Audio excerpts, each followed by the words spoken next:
வணக்கம். விஜய் நிவாரணம் வழங்கியது சரியா?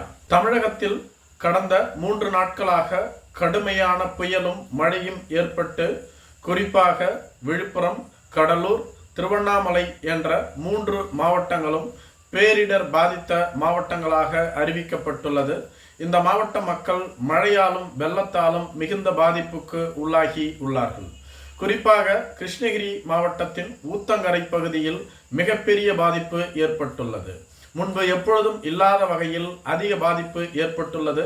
திருவண்ணாமலை பகுதியில் மண் சரிவு ஏற்பட்டுள்ளது.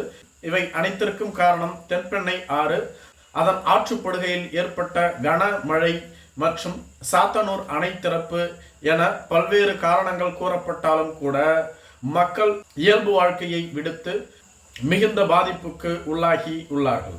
தமிழக அரசு பல்வேறு விதங்களில் முன்னெச்சரிக்கை நடவடிக்கை எடுத்தும் கூட இந்த மழை பாதிப்புகளால் ஏற்பட்டுள்ள மிகப்பெரிய பாதிப்பை உடனடியாக சரி செய்ய முடியவில்லை.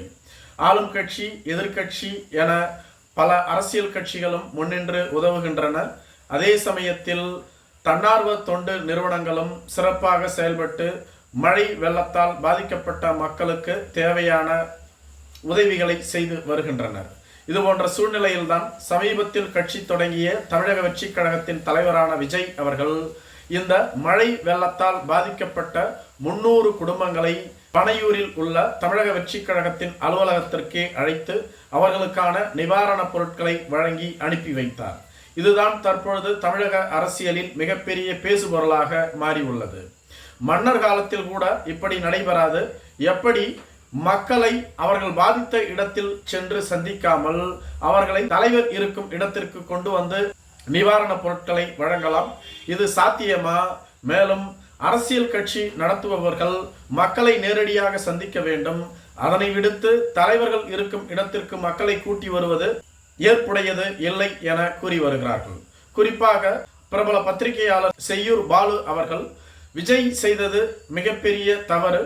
மக்கள் மழை வெள்ளத்தால் பாதிக்கப்பட்டுள்ளார்கள். மக்கள் எந்த இடத்தில் பாதிக்கப்பட்டுள்ளார்களோ அந்த இடத்திற்கு நேரில் சென்று அவர்களுக்கு ஆறுதல் வழங்க வேண்டும். பின்பு நிவாரணப் பொருட்களை வழங்க வேண்டும். அதனை விடுத்து அவர் இருக்கும் இடத்திற்கே கூட்டி வந்து நிவாரணப் பொருட்களை வழங்குவது ஏற்புடையது இல்லை என குறிப்பிட்டுள்ளார். விஜய் நேரடியாக சென்று நிவாரணப் பொருட்களை வழங்கி இருக்க வேண்டும். அப்படி இல்லை என்றால் அதை விட்டு அமைதியாக இருந்திருக்க வேண்டும். பலர் நிவாரணம் வழங்குகிறார்கள் என்றவுடன் தானும் பெயர் வாங்கிவிட வேண்டும் என்பதற்காக ஒரு 300 குடும்பங்களை கூப்பிட்டு வந்து நிவாரணம் வழங்குவது ஏற்புடையது இல்லை. மேலும் தான் இருக்கும் இடத்திற்கே கூப்பிட்டு வந்து நிவாரணம் வழங்குவது மிகப்பெரிய தவறு.